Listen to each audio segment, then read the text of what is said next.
we're about to get into it, but I just want to say beforehand that whole situation is just so fucking annoying, man. It is. But yep, hello, welcome to Ring Takes, episode 47. We're going to be going over Tony Khan being unhinged with his latest Twitter rant, New Year's Revolution review, and Raw recap. Of course, I'm joined by Brian and Lewis. I'm Daniel. Thank you guys for joining us.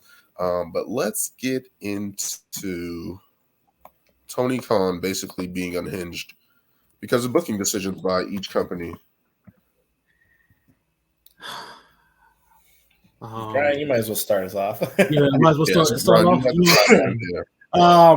So I'll give just a brief timeline on how this all occurred. So it all started on Saturday with the promo that they did with Hook. Hook is 28-1. He called out Samoa Joe for a title match. It was a nice little 30-second promo, very gritty. But then on social media, a lot of the AEW fans and wrestler fans alike criticized that decision for Hook because they felt like his youth and lack of main event level action thus far in his career wasn't enough to support a title match with Samoa Joe. They feel as though he hasn't had those main level matches yet to be automatically inserted into a feud with Joe. Then we saw Monday Night Raw. We saw the segment with Jinder Mahal and Seth Rollins. They announced a title match for next week on Raw. Not as much outrage, at least according to Tony Khan, who then tweets out, and I quote, "A double standard at Hook has a 28-1 career record. Let me see here. Winning streak calls out the champ. A logical challenger sparks out online outrage. Jinder has literally lost every single match he's in for the past year. Immediately gets a title shot. Where is the rage?" And then he hypes AEW Dynamite, which for tonight. Very for first thoughts, very definitely being a fan before a boss. So after he tweeted that, a lot of supporting tweets. Corey Graves that tweeted that Jinder rules. Bully Ray put out a tweet, and so after all that happened, then Raj Giri, who used to work for WrestlingInc.com, he tweeted out like the history between Seth and Jinder Mahal, and he reminded everybody that Seth actually defeated Jinder Mahal to become the very first NXT champion back in the old days of NXT. X belt. the very beginning. So I thought Seth was like the inaugural, like they have the tournament, and he beat Jinder. That's what it was. Exactly. So he got the tournament and he beat Jinder. Yeah. Now, I remember that now. This is when USA Network got involved. So I don't know. So I'm not sure if you guys watched the AEW World's End post conference. All right. So Tony Khan was asked a question about the year 2023, and he mentioned a website called Cage Match, which pretty much breaks down like the history of wrestlers, all the match ratings. They rank all the wrestlers in history. So basically, when they asked him about 2023, this is what he said. He said, "Recently, we've had some of our best shows we have ever done. And this year, if you look at 2023, just to use as a sample, you can look at fan feedback from different shows. One site that measures fan feedback is Cage Match. Look the top 100 shows this year. Look at the top 100 shows from this year. Look how many of them are from AEW. And if you throw this version of Ring of Honor in there too, you got some more. But it's pretty incredible. And the top 100 shows that I have over 50 votes. Therefore, in 2023, this allows us to talk TV ratings moving forward. So based on that, you don't really see many bosses in wrestling, that hype up a website like Cage Match Wrestling, which is pretty much another dirt sheet site in a sense. Pretty much. You really don't see bosses. You really don't see bosses hyping it up in a sense. So when Tony Khan put that immediate tweet, I mean not Tony Khan, but when Raj Giri tweeted about the history of Seth and Jinder, USA thought it would be funny to tweet at, what was that match's Cage Match rating? So when they tweeted that, then Tony Khan got really upset, and he tweeted back saying this. Let me see if I can pull this up. If I can just okay, go ahead. Go ahead, Daniel. Go ahead. Because I gotta find. No, I'm just saying if I can interject, it's just like there's legitimate history between Seth and Jinder, right? So whatever Gary was posting, that's legitimate. You know what I mean? So it's like, why are you? Yeah, go ahead, Brian. Just continue because it's just like, yeah, yeah. It was just So I'm currently looking. I'm currently looking for the tweet that he put out towards USA Network. Laptop is kind of moving a little slow here. But essentially in that tweet, he pretty much expressed his frustration towards the USA Network. Pretty much called it a moral victory for them, and I'll actually get back. I'll actually get back that tweet when I find it. But pretty much after he said that, then a lot of other people chimed in and pretty much, let Tony Khan have it from the standpoint that, you're acting like a fan first and a boss second when you should be acting the other way. And I don't know if you guys saw, but Jonathan Coachman, he tweeted his reply to all of this, and honestly, his tweet is the best tweet that you could say, because a person who doesn't favor WWE on any grounds right now. Yeah, does not. According to Coachman, they owe Vince promised them money. He didn't get paid. That's why he'll never work for them again. Yeah. So he said, So Coach said, we also used to get amused at fans who counted wins like wrestlers earned them. Hell, if Vince wanted, I could have been world champion, but the storyline didn't support it. It's about the story, clearly not wins in a predetermined space. Thought a boss would understand that. In talking to Tony Khan. And then some other fans tweeted in response to that, and they brought up examples like of Ric Flair and Dusty Rhodes, Austin and Rock, pretty much giving the ideas of great stories in wrestling. And then in response, the coach said, Vince always told us that the audience dictates the matches and who wins. We always had baby faces win the main event at house shows. Once I became a heel, I would ring announce. Allows different endings, and sometimes heels would win and the baby faces would beat me up and everyone goes home happy. The audience determines everything in the wrestling business. Wins and losses are immaterial. Yeah. Definitely the best way to break everything down. Go ahead, guys. You guys go ahead. My whole thing with this is like, I don't get why every time Tony goes on these rants, and this is probably the only thing I don't like about him, is the whole Twitter exchanges, the whole Twitter, like, he's too accessible. It's not even that. It's just like, I don't know. It's like he just needs somebody to run his like social media. Like, he needs to stay off of it, like, honestly, because it's like all he does is just talk about ratings. It's like we're in an era where ratings don't really matter anymore. Like, everything in wrestling is so like subjective. No one's really staying home every Monday, Friday, watching every show. People are watching it however they can watch it, whether it's recorded, online, whatever.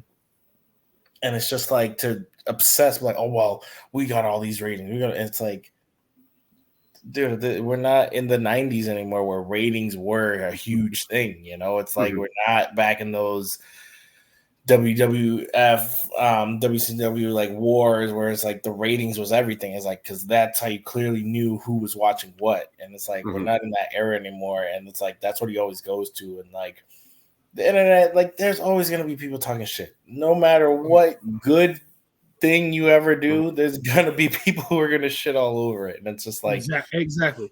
So I did find the tweet that from Tony Khan to the USA Network. In response to what was the cage match rating for Seth versus Jinder in NXT, he said, "A moral victory for USA is one win more than their world title challenger Jinder Mahal has had in the past 364 days.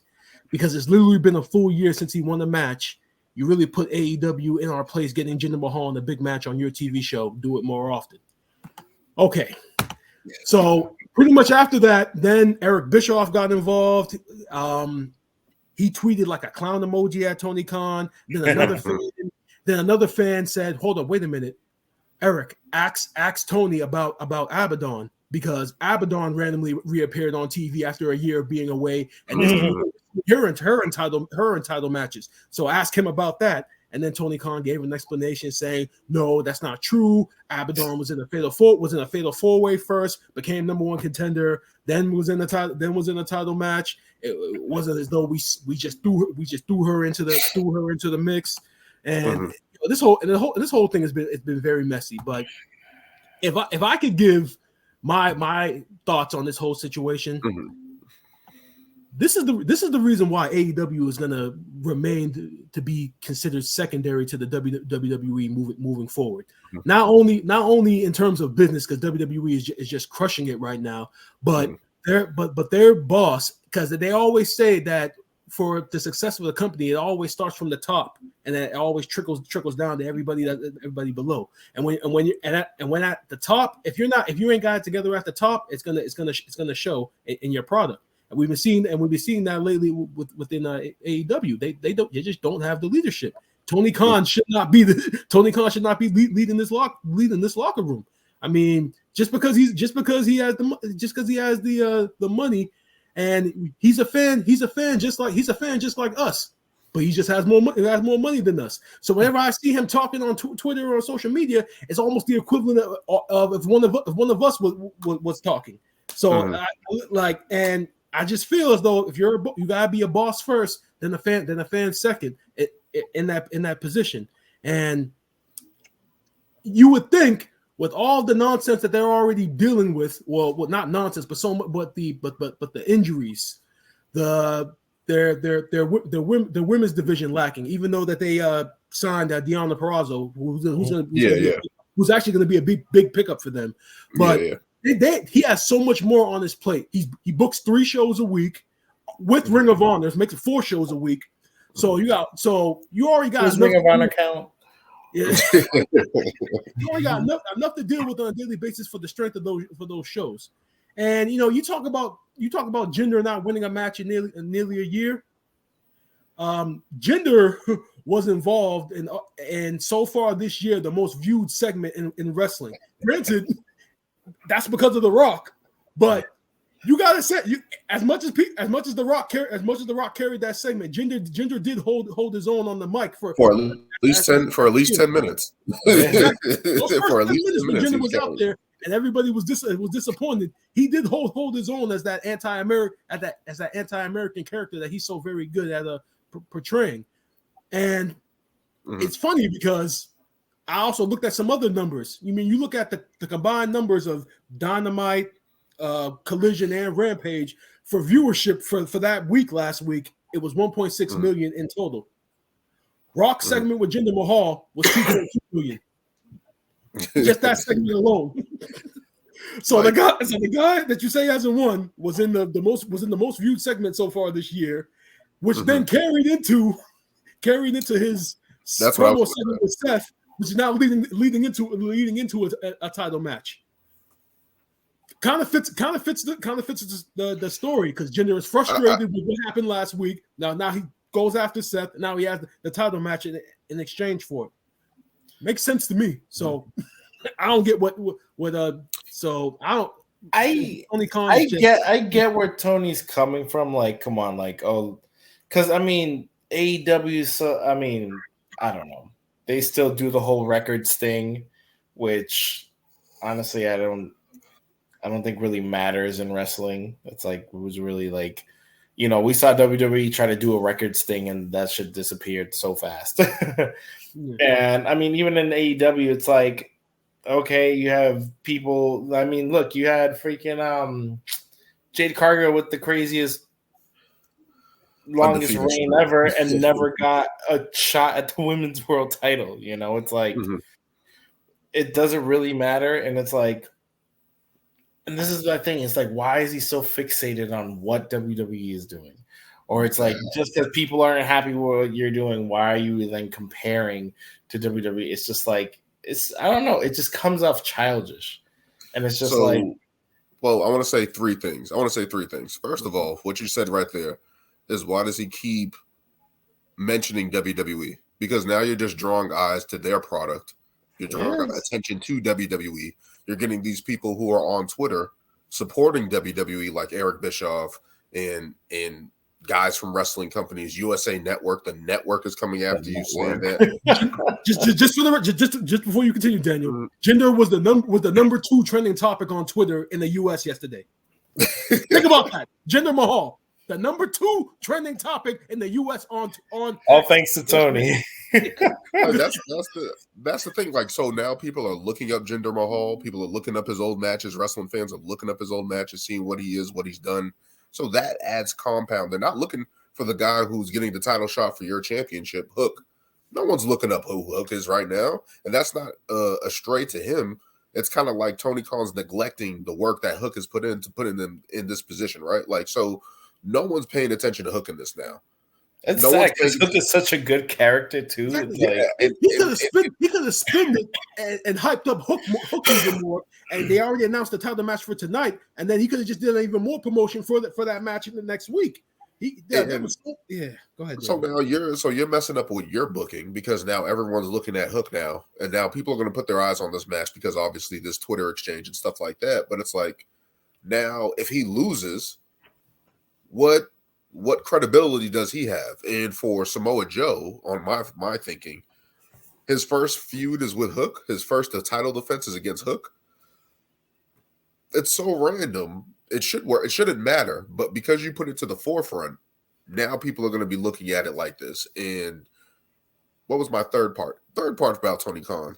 He doesn't use his accessibility and his fandom as a positive for his company.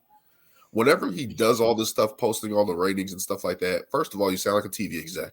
Second of all, wrestling fans, at least me, you guys, don't really pay attention to the views unless a certain segment like The Rock happens or something to that degree or something that magnetized that we go on YouTube and actually look for it.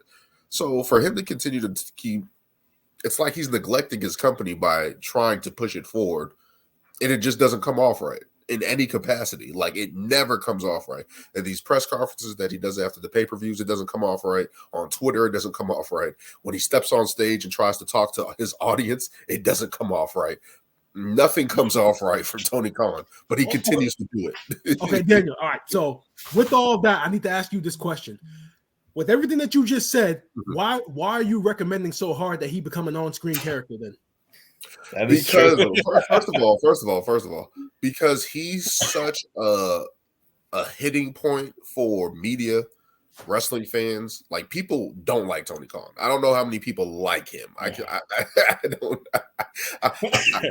it from the standpoint that he started this promotion, put the financial backing for it, so people are always going to support him in that area. But generally on camera, he's not likable. People think he uses a victim card to get views, get attention. He would be the perfect heel. That's why I was saying he should have been the devil. Because if he did that and they played that whole storyline of him and MJF fighting over a contract, and he's basically saying like when MJF comes back, he's injured, so he can't get out of his contract, something along those lines, that would be gold if he was the devil because he controls everything. And then he can just basically put bounties out and stuff like that. He can be a perfect, I'm just saying it would have worked. But in terms of his company and what he's doing, it's just not. It's not coming off positive. It's not in a positive light. Yeah. And now all the attention is not on Hook, who's a young star for your company, who's actually grown up, has a history of wrestling lineage with Taz. And now it's like no one's paying attention to that. Yeah. And that's the funny thing. Like I'm watching Dynamite tonight, and it's like you literally have 3 people come out all challenging Joe for the title. It's like, I get it. It's supposed to be like a whole like New Year, people want to, shoot their shot and everything, but it's like, who challenged him? Well, I didn't see the very beginning of it, but Swerve confronted Joe. Yeah, Swerve came out after Joe came out. Then Swerve came out. Swerve came out first. Yeah, then Hangman came out. Yeah, Hangman came out. Just talking about how he lost sight about the world title and everything, and then him and Swerve had their matches and shit. Yeah. telling Joe like, "Oh, I'm coming for that title," blah blah blah, and then you got Hook coming out just like, "All right, next week." And like you said, it's like instead of just hyping up Hook, getting more people to get behind him and actually believe that he could actually probably dethrone Joe, it's just like, oh, he gets a title shot next week on Dynamite, and it's like, all right, we all probably know he's gonna lose. No, but the thing is that when what you're saying, they should have just built Hook up, but now you put him in the ring with Swerve. You put him in the ring with Hangman Page. Swerve had the hottest year for AEW last year. Hangman Page is looking to get back in the title picture. Hook is the odd man out here. So it's like, what are you doing with that? So even though his record shows he should be like considered as a contender, but it's like he's been in the mid card for the longest time. It's just that's another thing. When they said he was 28-1, I actually tried to research to see the people he's beaten so far, and literally off the top of my head, the only person I could think of that of value that he's beaten is Ricky Starks. That's how he got the FTW title. He beat Ricky Starks for the title. Now, if there's anybody else off the top of your head you guys can think of that's bigger than Ricky Starks? Who? Sorry, Jack. He did. Jungle Boy. But he also lost to him, didn't he? He lost to him. He lost him at the pay-per-view. Yeah, he lost the FTW title to him, and then he gained it back at All In before the Punk nonsense started. Yeah. Right, but it's just but it's just like in that sense, it's like we could have been paying attention to Hook. You could have been building this underdog story, kind of like you did with Orange Cassidy, kind of like you did with other people on your program, and now nobody's paying attention to him. And especially when you put him in the ring with Swerve and Hangman Page, who have credibility, now you're diminishing him even more.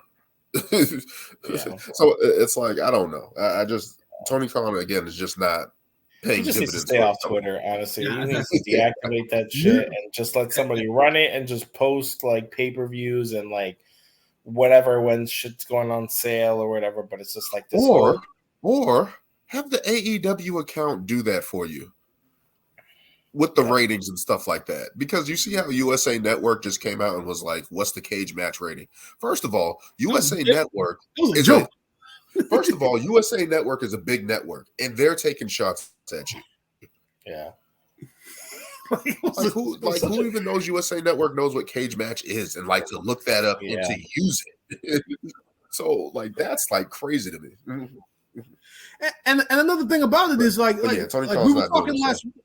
Yeah, like we were talking about it. We were talking about it last week. I think Lewis was the first one to say, like, we want AEW. We want AEW to succeed. I mean, we remember those years when WCW got bought by WWE and ECW had to file for bankruptcy from 2001 to 2019 when there was a monopoly of just WWE. And I don't care when anybody says TNA was never considered a threat, so they're not relevant in this case for me. Mm-hmm. But 18 years when WWE was the only game in town, and those were some of those years were some tough years. We got some tough stories. Do I need to bring up WrestleMania 27? How it was arguably one of the worst WrestleManias that we had in 2011. The WrestleMania that was saved by Triple H and Undertaker. So those were some tough years, and we were just begging for someone to come along and at least push the WWE. That way we can get better content. And we thought AEW was gonna be that company. And in the beginning, the first couple of months, they were. But then once they started hiring all the guys that WWE had let go, then like Daniel said, they started becoming WCW 2.0. I don't consider them WCW 2.0. I know Dan always says they are. They're way more successful. I'm sorry.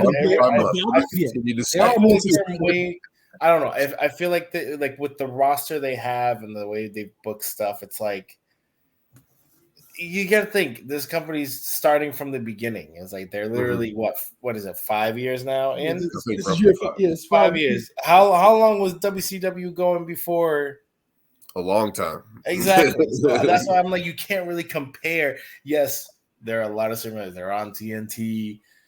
You know, you got literally everybody who was still probably in WCW from Sting to whoever. But it's like, you know, initially it was all about the wrestling. And it's like, you know, it's to some degree that worked, but it's like you also got to make compelling stories. All right. And yes, they've had all these, you know, backstage drama, bullshit, whatever. Mhm. You know, they're figuring it out. But at the same time, it's just like I've been supporting it because it's like, you know, I want there to be multiple companies that are on networks that, you know, it isn't just WWE all the time. Yeah, WWE is killing it and they're the biggest thing, hottest thing ever. I want there to be the alternative that's like, look, they're doing just as well or whatever. But it's like when you have literally the person that's running it, oh, look at our ratings and blah, blah, blah. It's like, come on. You're knocking everything down that we want or that you're doing well. And it's going to be cast and overshadowed because of these things that you're doing, because you're the one, you're the face, you know, you're the one making these deals and getting your company to go overseas. That's and this and that. That's the bad thing right now. Tony Khan is the face right now. And that's the biggest issue right now, because it should be one of your wrestlers and everyone's pointing at you. Like, I don't see Adam Cole tweeting out. I don't see Swerve tweeting out. I don't see all these other guys that are supposed to be getting these promotions, and I don't know what they're doing. I don't know what they're doing on that. I just want to know when he goes on these Twitter rants, where are Jericho? Where's Adam Copeland? Jericho has to lay low right now. Where's Dustin Rhodes? Where's some of these veterans in AEW not picking up the phone and calling this man and telling him to relax? Okay, because the checks. But could you imagine what are they gonna? I mean, on the 1st and the 15th. That's all that matters.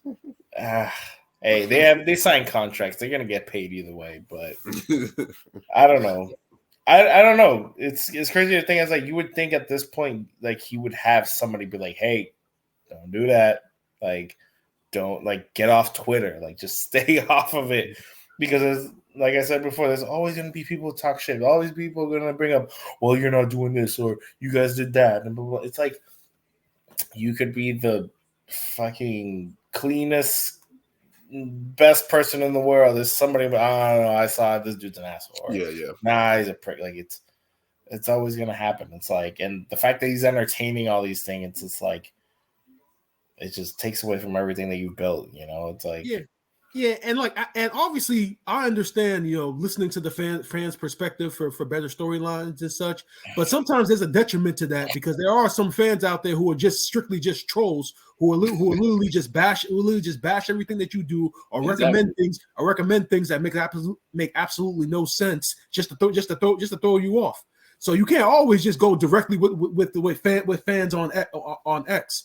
Like, isn't that why don't they have a social media department? The veterans of his company have to step in. But he has veterans on his team that know what to do. Samoa Joe is a smart wrestling mind. Mark Henry is behind the scenes. Big Show is behind the scenes. Yeah. See, I totally forgot guys that about have been them. in the company for a long time. Mark Henry, Big Show, the guys who are actually who actually have positions, prominent positions in the company. I think that might be the big question. Is like, does he really have a team behind him that is like, hey, this is the right, or is it just him just directing traffic, like him just in the driver's seat? It's like, because he does it all the time. This isn't the first time this has happened, you know? It's like you book 4 shows a week, bro. Like, think about that. You book 4 shows a week by your damn self, apparently. Yeah. I don't know. I don't know if he can do that. I don't know if he can do that by himself. Because it's just like, he can't. No. It's too much for him. 4 shows by yourself, and you're worried about what they're doing over there. Yeah. And it's another thing that he's not factoring in. My guy. In 2 weeks, we are, or matter of fact, not even in 2 weeks, right now, we are in WrestleMania season, WWE's most popular season. So at this point, you need to be doing everything you need as possible to get as many fans to your product as you can, because once the Rumble happens, all the wrestling fans are going to be focused on WWE and WrestleMania.